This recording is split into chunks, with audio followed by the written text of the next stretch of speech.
तर friend market with प्रसादमध्ये तुमचं स्वागत आहे. ह्या चॅनलवरती आपण डिस्कस करणार आहे मार्केटचे अपडेट असतील, ओके, ॲनालिसिस असेल, सगळ्या गोष्टी आपण ह्या व्हिडिओमध्ये डिस्कस करणार आहे. तर व्हिडिओला लास्टपर्यंत जरूर बघा आणि ओव्हरऑल आपण निफ्टीमध्ये कशाप्रकारे मोमेंटम भेटू शकतो, कोणते एरियाज इम्पॉर्टंट आहेत, बँक निफ्टी असेल, बाकी आपलं गोल्ड असेल, क्रिप्टो असेल, सगळ्या गोष्टीचा आपण ॲनालिसिसचा जो हा व्हिडिओ आहे, तर याच्यामध्ये आपण ह्या व्हिडिओमध्ये आपण डिस्कस करणार आहे. तर व्हिडिओ ओन्ली फॉर एज्युकेशन पर्पजसाठी आहे. कुठल्याही प्रकारे बाय किंवा सेल रिकमेंडेशन नाही आहे. आणि जर तुम्ही चॅनलला पहिल्यांदा व्हिजिट करत असाल, तर डेफिनेटली चॅनल तुम्ही सबस्क्राईब करू शकता. जेणेकरून येणारे जे पण अपडेट असतील, ते तुमच्यापर्यंत लवकरात लवकर पोहोचू शकतील. चला तर आपण स्टार्ट करूया. आणि एक रिक्वेस्ट आहे, जर का तुम्ही चॅनलला अजून व्हिडिओला अजून लाईक केला नसाल, तर जरूर लाईक पण प्रेस करून टाका. फ्री ऑफ कॉस्ट आहे. ठीक आहे. तर सगळ्यात पहिल्यांदा आपण येऊया टोटल आपला investing.comवरती. याच्यामध्ये आपण बघतोय की इंडेक्स फ्युचर आपण चेक करतोय. तर इंडायसेस फ्युचरमध्ये ओव्हरऑल जर का आपण घडामोडी बघायला गेल्या बिकॉज आज संडे आहे. तर ओव्हरऑल ट्रम्पचं काय ट्विट ह्याच्यामध्ये म्हणजे मेजर ट्विट काय नाही आला. टॅरिफचं काहीतरी त्यांनी सांगितलं आहे. बाकी ओव्हरव्ह्यू जर का आपण बघायला गेलो तर US फ्युचर जे आहेत ते आपल्याला पॉझिटिव्ह बघायला भेटतात. त्यानंतर ना US टेक ओके. नॅसडॅक थोडंसं निगेटिव्ह बघायला भेटते. ओके. त्यानंतरनं ओव्हरऑल जर का आपण विक्स बघायला गेलो यूएसचा तर थोडासा कूल झाला आहे. 1% आसपास निगेटिव्ह आहे. तरी थोडंसं चांगलं सेंटिमेंट आहे. ओव्हरऑल जर का आपण बघायला गेलो टॉप टू बॉटम ओव्हरऑल ह्याच्यामध्ये ग्रीन आपल्याला बघायला भेटतंय आणि ट्रम्प त्या जे ट्वीट आहेत जर का आपण अजून नाईटपर्यंत जर का नाही आलं बिकॉज मंडेला मॉर्निंगला मार्केट तर ओपन होणार आहे. बट टाटांचं ट्वीट जर का ह्याच्या आधी जर का काही आलं नाही तर एक्स्पेक्टेशन आहे की हे पॉझिटिव्हमध्ये मार्केट ओपन व्हायला पाहिजे. ठीक आहे. तर ओव्हरऑल जर का आपली गिफ्ट निफ्टी बघायला गेलो तर गिफ्ट निफ्टी आपल्याला निगेटिव्ह सांगते. ओके. तर हे बहुतेक टॅरिफमुळे पण असू शकतं किंवा बाकीच्या पण गोष्टीमुळे असू शकतं. बट ओव्हरऑल जास्त डाऊन दिसत नाही आहे. ओव्हरऑल बाकीचे सेंटिमेंट सगळे पॉझिटिव्ह दिसतात. तर एक्स्पेक्टेशन आहे की फ्लॅट टू पॉझिटिव्ह किंवा flat to gap down expectation opening आहे. तर सगळ्यात पहिला आपण स्टार्टिंग करू आपल्या निफ्टीवरून आपण सुरुवात करू. तर निफ्टीमध्ये जर का आपण बघायला गेलो, तर निफ्टीमध्ये ओव्हरव्ह्यू जर का आपण बघायला गेलो विकली टाईम फ्रेमवरती, तर विकली टाईम फ्रेमवरती आपल्याला काय एक्स्पेक्टेशन भेटतं. तर विकली टाईम फ्रेम सध्या साइडवेज दिसतोय. ह्याच्यामध्ये जर का आपण बघायला गेलो, इथं आपला बनला होता. ह्याच्यामध्ये इथून टॉपपासून जर का आपण बघायला गेलो, तर इथं बनला आपला हायर लो बिकॉज प्रिव्हियस टाईमचे जे हायर लोज आहेत, ते मार्केटनं स्टील ब्रेकडाऊन झालं नाही आहे. त्यानंतर ह्याच्यामध्ये बनला हायर लो. अगेन इथं पण हायर लो बनतोय. काही इथं अगेन डाउनसाइड मोमेंटम आहे ते अपकमिंग वीकमध्ये आपल्याला बघायला भेटेल. त्यानंतरनं हा जो आहे आपला लोवर आहे आणि हा आपला जो आहे लोअर आहे. तर 24,610 इम्पॉर्टंट लेव्हल आहे. जर का याच्यावरती जर का मार्केट सुकून सस्टेन राहिलं, तर आपण 25,000च्या आसपास जाऊ शकतो आणि त्यानंतर अपसाईडला इथे गॅप दिसते. तर या अपसाईडला ही जी गॅप आहे, जी की ऑलमोस्ट 25,090च्या आसपास आहे. तर ही गॅप जी आहे, हे ॲक्टिंग ॲज अ रेझिस्टन्सचं काम करू शकतं. तर मे बी एक पुलबॅक अपसाईड किंवा डाउनसाईड आपल्याला बघायला भेटू शकतात. बिकॉज जर का आपण क्रूड बघायला गेलो, तर क्रूडमध्ये आपल्याला चांगल्या प्रकारे फॉल बघायला भेटला आहे. ठीक आहे, तर त्याच्यावरती आपण येणारच आहे.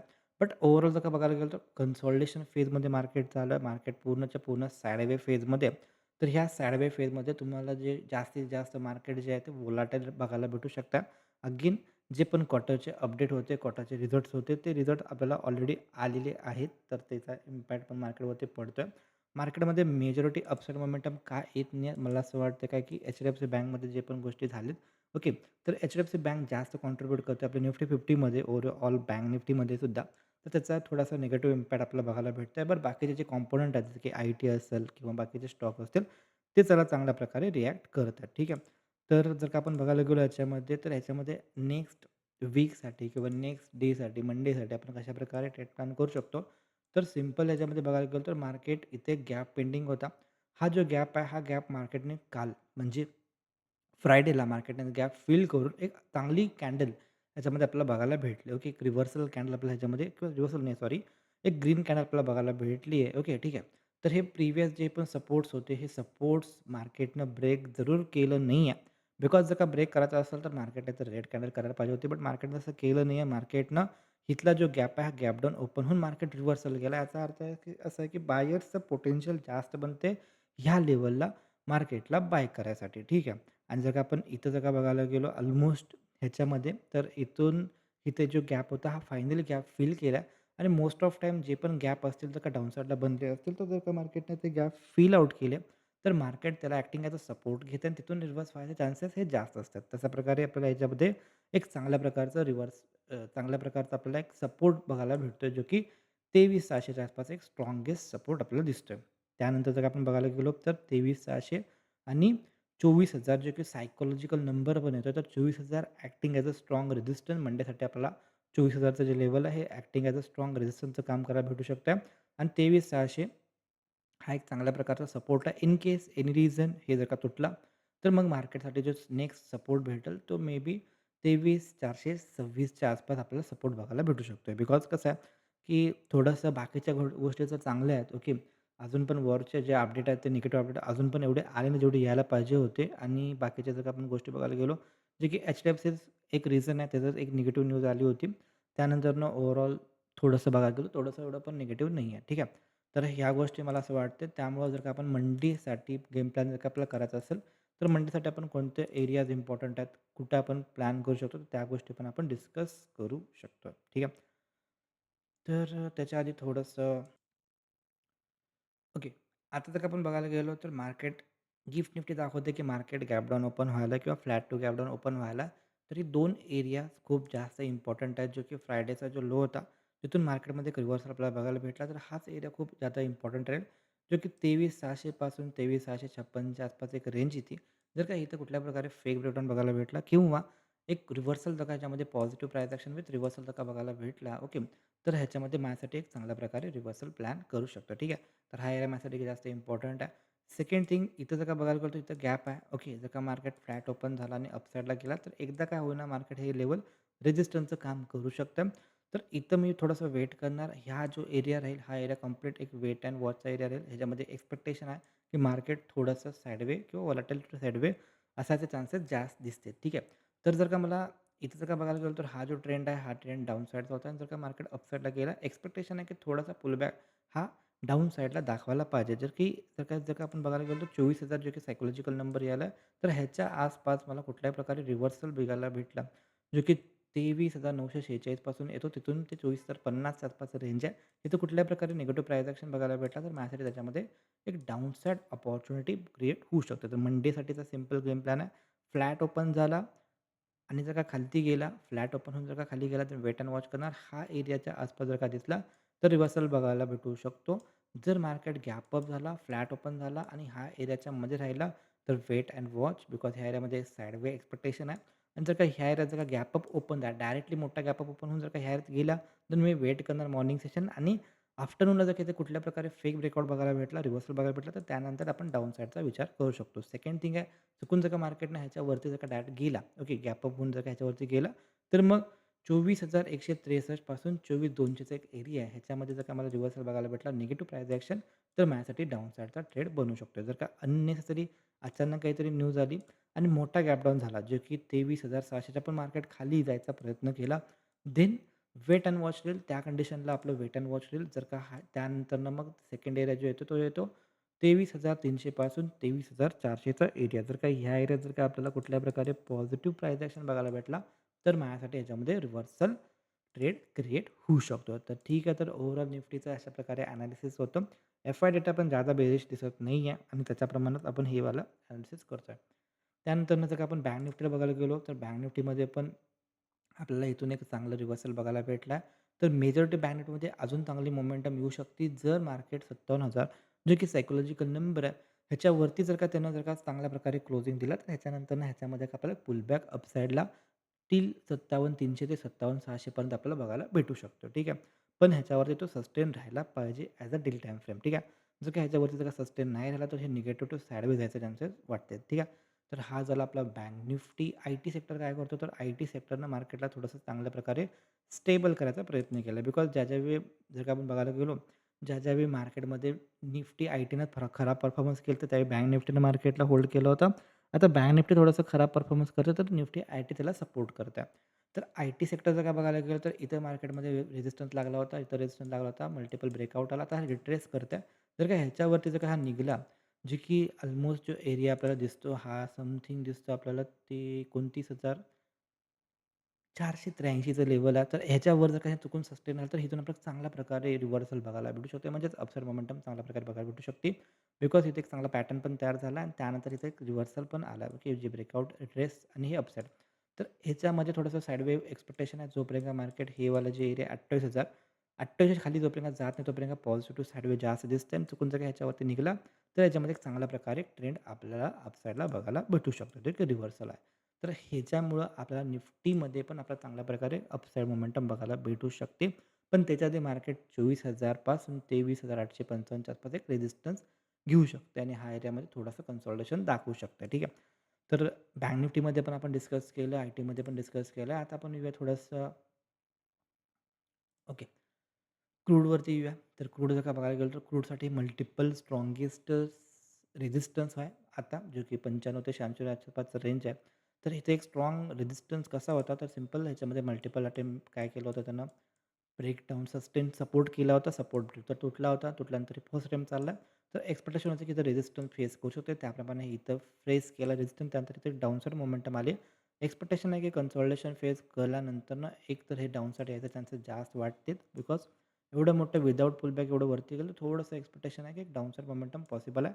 जी की ऑलरेडी आलेली आहे. थोडंसं वरती पण परत जाऊ शकते. बिकॉज ट्रेंड थोडासा शॉर्ट टर्म ट्रेंड जो आहे तो पॉझिटिव्ह, त्याच्यामुळे थोडंसं पुलबॅक अजून वरती मारू शकते. बट वरती जरी गेला तरी वरती सस्टेन राहील असं मला वाटत नाही. बिकॉज काय आहे की मार्केट ही खूप स्ट्राँग रेझिस्टन्स आहे आणि हा इझिली ब्रेक करणं पॉसिबल नाही. जर का ब्रेक केलेला तर मग हे डाउनसाईड याचे चान्सेस जास्त दिसेल. जास्तीत जास्त 100च्या आसपास ह्याच्यावरती राहील असं आपल्याला म्हणजे मला वाटत नाही आहे. ठीक आहे.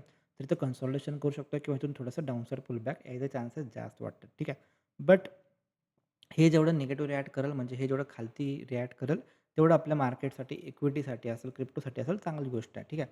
तर हे झालं आपलं क्रूडबद्दल डिस्कशन. जर का आपण डॉलरबद्दल बोलायला गेलो, डॉलर थोडंसं इथं आपल्याला दमवताना बघायला भेटतो. जर का मोठ्या टाईम फ्रेम बघायला गेलो, तर मोठ्या टाईम फ्रेमवरती 102.21 हा एक स्ट्राँगेस्ट रेझिस्टन्स आहे आणि इथं तो एक्स्पेक्टेशन आहे की ते एक रेझिस्टन्स घेऊ शकतो. भले मल्टिपल रेझिस्टन्स फोडून तो रिट्रेस करून वरती गेला. बट 102च्या आसपास त्याला रेझिस्टन्स फेस करू शकतो आणि तिथून एक डाउनसाईड मोमेंटम यायचे चान्सेस जास्त आहेत. चुकून जर 102च्या वर जर काही डॉलरसारखा सस्टेन राहिला, तर मग आपल्याला गोल्डला पण अवघड आहे, सिल्वरला पण अवघड आहे आणि जे मेटल सेक्टर आहे इक्विटीमधलं, तर तिथं पण निगेटिव्ह गोष्टी होऊ शकतात. ठीक आहे. तर त्याच्यामुळं डॉलर इंडेक्स जेवढा निगेटिव्ह राहील, डॉलर इंडेक्स जेवढं खालती राहील, तेवढं गोल्ड, सिल्वरसाठी आणि मेटल इंडेक्ससाठी पण चांगली गोष्ट आहे. ठीक आहे. तर हे वाला आपण डिस्कस केलं याच्यामध्ये. तर एक्स्पेक्टेशन आहे की इथून एक डाउनसाईड किंवा साइडवे मोमेंटम पॉसिबल आहे. जास्तीत जास्त 101.71 हे एक रेझिस्टन्स आहे. त्यानंतरनं 102.21 हा एक स्ट्राँग रेझिस्टन्स दिसतोय. आता आपण येऊया BTCमध्ये. BTC जर का बघायला गेलो तर BTC चांगल्या प्रकारे इथून अपसाईड आज बघायला भेटतोय आणि लास्ट टाईम इथं हा जो होता 66,800 पासून ह्याच्यामध्ये डाउनसाईड मोमेंटम आली होती. थोडंसं आपण 4 हवरला जर का आपण डिस्कस करायला गेलो, तर मल्टिपल रेझिस्टन्स होते. मल्टिपल रेझिस्टन्स नंतर याचा ब्रेकआउट आला. तो ब्रेकआउट सस्टेन नाही राहिला. डाउनसाईड मोमेंटम गेला. त्यानंतर जर का आपण बघायला गेलो, तर इथं आपण एक ट्रेंड लाईन मार्क केली, जी की इथं सपोर्ट आणि फायनली ब्रेकडाऊन आला. 2 गोष्टी पॉसिबिलिटी आहेत. आता ह्याच्यामध्ये एक्स्पेक्टेशन आहे की तो कन्सॉलिडेशन करून डाउनसाईड मोमेंटम जर का आला, म्हणजे जर का मार्केटनं हा लो जर का तोडला, तर डाउनसाईड पण पॉसिबल आहे. पण जर का चुकून जर का मार्केटनं 65,000 ओके 65,000च्या वरती जर काही सस्टेन राहिला आणि ही जी ट्रेंड लाईन आहे, याच्यावरती जर का चुकून सस्टेन राहिला, तर मग मार्केट 67,000 ते 68,000 पर्यंत एखाद्या वेळेस ट्राय करू शकतं. तर हा एरिया थोडासा वेट अँड वॉचसाठी एरिया आहे.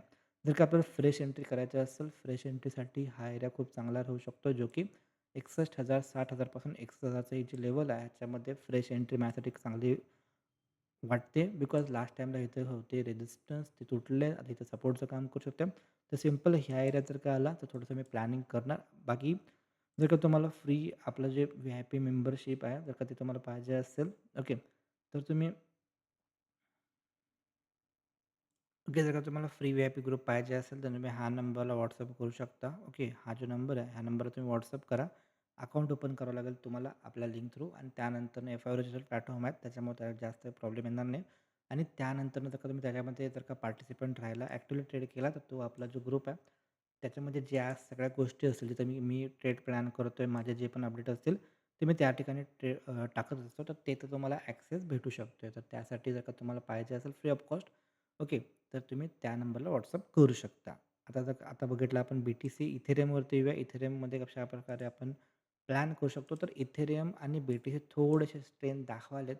त्यातल्या त्यात BTC चांगला स्ट्रेंथ दाखवायला लागला आहे आणि कंपेअर टू इथेरियम. ठीक आहे. आता इथेरियमसाठी प्रॉब्लेम काय आहे, तर 2030 हे जे लेव्हल आहे, ह्याच्यामध्ये खूप साऱ्या प्रकारची पहिल्यांदा हा सपोर्टचं काम केला. त्यानंतर इथून एक सप्लाय चांगला आला होता. आता हा रेझिस्टन्सचं काम करतोय. थोडंसं मोठ्या टाईम फ्रेम जर का बघायला गेलो तर एक्स्पेक्टेशन काय आहे? तर एक्स्पेक्टेशन जर का आपण मंथली चार्ट बघायला गेलो तर सिंपल आहे. याच्या आधी आपण ही गोष्ट डिस्कस केलेली आहे. तर लास्ट टाईमला इथून एक चांगली रिव्हर्सल आपल्याला म्हणजे अपसाइड मोमेंटम बघायला भेटलं होतं आणि त्याच्या आसपास आता परत एकदा हा इथेरियम इथं आला. तर चुकून जर का आता हा लास्ट वीक आहे म्हणजे महिन्याचं क्लोजिंग ह्याला ह्याच डेमध्ये करायचं आहे. ओके. तर 5 दिवस 10 तास अजून आहेत. तर जर का 5 दिवस 10 तासाच्या आत जर का चुकून जर का त्यानं 2040च्या वर जर का सस्टेन केला, तर ह्याच्यामध्ये हे जे रिव्हर्सल पॅटर्न आहे, हा रिव्हर्सल पॅटर्न जर का फॉर्म झाला, तर एक्स्पेक्टेशन आहे की अपकमिंग मंथसाठी ऑगस्ट, सप्टेंबर महिन्यासाठी पॉझिटिव्हिटी शो करते ठीक आहे. तर एक्स्पेक्टेशन आहे की 2040 हा नंबर खूप महत्त्वाचा आहे.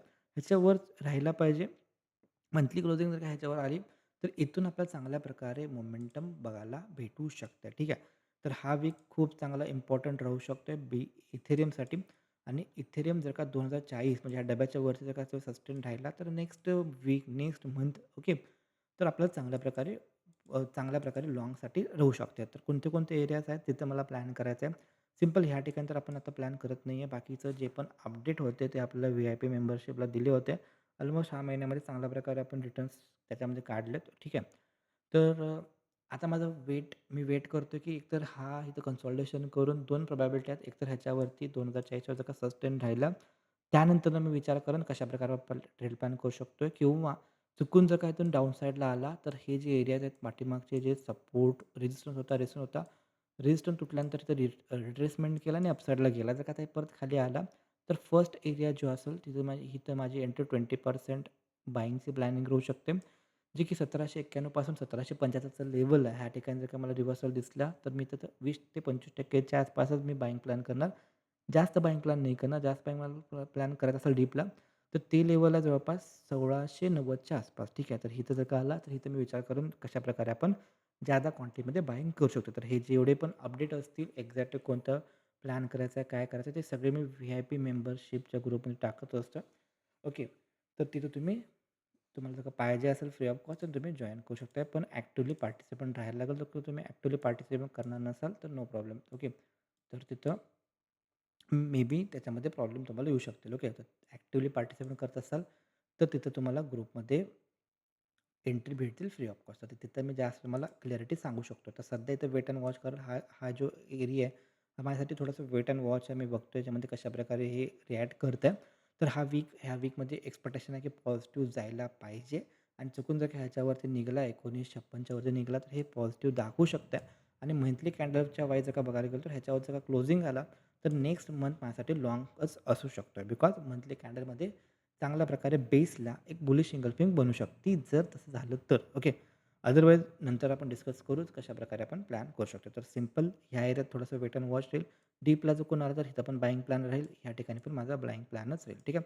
तर हे दोन्ही एरिया माझ्या बायसाठी बायिंग प्लॅन आहे. डीप ऑन बाय हाच रूल आहे आणि जर का ह्याच्यावरती सस्टेन राहिला, तर मग ह्याच्यामध्ये मी बायिंगचा विचार करू शकतो. ठीक आहे. तर त्यावेळी जर का आला तर त्याचं आपण डिस्कस करूया. जर का सोलाना बघायला गेलो तर सोलानामध्ये काय झालं, सोलाना एवढा म्हणजे BTC, इथेरियम चांगले दिसतेत, बट सोलाना रिॲक्ट करत नाही आहे. सोलाना काय रिॲक्ट करतं, सोलाना थोडंसं साइडवे टू निगेटिव्ह आपल्याला रिॲक्ट करताना बघायला भेटतं. ठीक आहे. तर हे डीप यायला लागला आहे. इथं एक डाउन साइड मोमेंटम आली होती. अगेन रिव्हर्सल स्ट्राँग गेला होता. आता परत डीप यायला तर नो प्रॉब्लेम. डीपला अगेन ह्याच्यामध्ये मे बी आपल्याला रिव्हर्सल बघायला भेटेल. तर त्यासाठीचा सिंपल एरिया हा जो एरिया 69 म्हणजे 70च्या आसपासचा जो एरिया आहे, तर 70 पासून जवळपास 66 पर्यंत परत एक अपॉर्च्युनिटी क्रिएट होऊ शकते. जर त्या एरियात जर का दिसला सोलाना, तर तिथे मी थोडासा विचार करेन काहीतरी क्वांटिटी टाकायसाठी. ठीक आहे. तर आत्ताचा जो एरिया हा एरिया पण चांगला आहे, बट इथं थोडी रिस्की एरिया आहे. ओके. 10%च्या वरती तर प्लॅन नाही करणार. थोडं रिस्की आहे. मी थोडंसं वेट करतोय. ह्या एरियात यायचा 70च्या आसपास जर का आला, तर इथं मी थोडीशी रिस्क घेऊ शकतो. ठीक आहे. कारण की लास्ट टाईमला ह्या ट्रेंड लाईनला इथं सपोर्ट घेतला होता. अगेन एक्स्पेक्टेशन आहे की इथं सपोर्ट घेऊ शकतो. तर ह्याप्रमाणे जर का बघायला गेलो, तर ह्या एरियात थोडंसं मी वेट अँड वॉच करतो. इथं थोडंसं रिस्की आहे. तिथं मी थोडंसं क्वांटिटी घेतो, तर कमीच घेईन, बट थोडंसं रिस्की एरिया दिसतोय. जर का ह्याच्यावरती निघाला, तर ह्याच्यामध्ये पण प्लॅन करता येतोय आणि ह्याच्यावरती पण आपण प्लॅन करू शकतोय. बट इथं थोडंसं वेट अँड वॉच करेल. ओके. सिंपल ह्या एरियात जर का आला, तर मी रिव्हर्सल प्लॅन करू शकतो.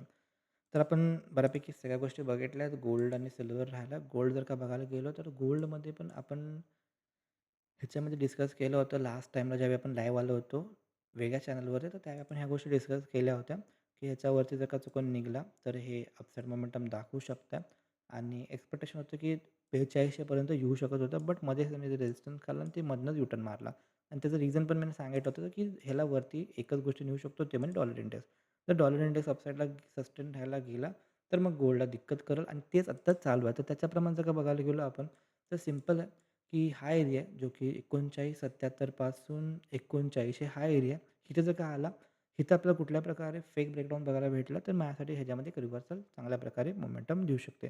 सध्या थोडंसं मी वेट करणार आहे बिकॉज डॉलर इंडेक्स वर चालला, तर सध्या थोडंसं वेट करणार, की डॉलर इंडेक्स जर का 101, 102च्या आसपास 101ला आता ऑलरेडी आहे, बट 102च्या आसपास जर का गेला आणि त्या टायमिंगला जर का BTC आपल्याला सॉरी गोल्ड आपल्याला 39.77 पासून 39च्या रेंजमध्ये कुठं पण दिसला आणि इथे जर का रिव्हर्सल दिसला, तर मग माझ्यासाठी ह्याच्यामध्ये एक चांगल्या प्रकारे रिव्हर्सल होऊ शकतो. ठीक आहे. तर हेच आपण डाउन साईडला पण खेचू शकतो याला आणि हा एरिया आहे. इथे जर का आपल्याला रिव्हर्सल दिसला, तर इथे आपण माझ्यासाठी रिव्हर्सल प्लॅन करता येतं. सेकंड थिंग जर का तो इथनंच वरती गेला, तर आपण काय करू शकतो, तर 41.60 41.60च्या वर जर काही सस्टेन राहिला, तर 4200 पर्यंत ह्याच्यामध्ये टार्गेट आपल्याला बघायला भेटू शकतं. ठीक आहे. तर हे स्कॅल्पिंगसाठी थोडंसं छोटं टार्गेट आहे. क्वांटिटी जास्त नकोत. जे पण आपण डिस्कस करतो, ज्यामध्ये गोल्ड असेल, सिल्वर असेल, ओके. तर BTC, इथेरियम जेवढं पण डिस्कस करतो हे मी पोझिशनल बेसिससाठी डिस्कस करतो आहे, ना की पिपा-पिपी, ओके. 10 पीप, 5 पीप असलं आपण डिस्कस नाही करत आहे. 100 पीप, 200 पीप, ओके. ओव्हरऑल पोझिशनल असतात आणि पोझिशनलमध्ये एक रूल आहे, जर का तुम्ही ट्रेड करत असाल तर 5x वरती लिव्हरेज तुमच्यासाठी बरोबर नाही आहे. ठीक आहे. आता जे पण आपण डिस्कस केलं हे मॅक्सिमम 5x लिव्हरेज तुम्ही प्लॅन करू शकता. त्याच्यापेक्षा जास्त जर का तुम्हाला लिव्हरेज वापरायचं असेल, तर बाबांनो त्यासाठी हे वाला जे व्हिडिओज आहेत ते तुमच्यासाठी नाही आहे. बिकॉज हेवी लिव्हरेज प्रॉब्लेममध्ये जाणू शकतात. तर तेवढं नका यूज करू आणि एक रिक्वेस्ट आहे, जर का तुम्हाला व्हिडिओ आवडला असेल तर डेफिनेटली लाईक करायला विसरू नका. कारण की खूप जण बघतेच व्हिडिओ पण लाईक नाही करत आहेत. I don't know. आणि जर का तुम्ही चॅनलमध्ये नवीन असाल तर जरूर चॅनलला सबस्क्राईब करा आणि हे जे व्हिडिओज आहेत ह्यातून तुम्हाला अपकमिंग डेजमध्ये खूप साऱ्या गोष्टी शिकायला भेटतील, लर्निंग भेटेल आणि जे पण प्रॅक्टिकल नॉलेज राहते जास्तीत जास्त ते शिकवायचा प्रयत्न चालू आहे. आणि जर का तुम्हाला हे जे अपडेट आहेत बिकॉज कधी-कधी व्हिडिओज करायचं भेटत नाही. जे पण लाईव्ह मार्केट रिलेटेड जे पण अपडेट असतील ते आपलं जे फ्री टेलिग्राम चॅनल आहे त्याच्यावर तुम्हाला भेटतील. तर त्यासाठी तुम्ही हे वालं जो स्कॅनर आहे ह्याच्यामध्ये तुम्ही स्कॅन करून तिकडं पण तुम्ही जॉइन करू शकता. बाकी जे ओव्हरऑल जे पण आहेत गोष्टी, ओके. ओव्हरऑल जे पण गोष्टी आहेत ते ओन्ली फॉर पोझिशनल आहेत. ओके. स्कॅल्पिंग जास्त नाही आहे. मी सांगत नाही स्कॅल्पिंग जास्त बिकॉज ते थोडंसं रिस्की असतं. तर पोझिशनलमध्ये जेवढ्या पण गोष्टी आपल्याला दिसतात तर त्या आपण डिस्कस करतो याच्यामध्ये. बाकी जर का तुम्हाला काय वाटलं व्हिडिओच्या बाबतीत तर ते डेफिनेटली तुम्ही कमेंटमध्ये सांगू शकता. भेटू आपण नेक्स्ट व्हिडिओमध्ये. तोपर्यंत जय हिंद, जय महाराष्ट्र.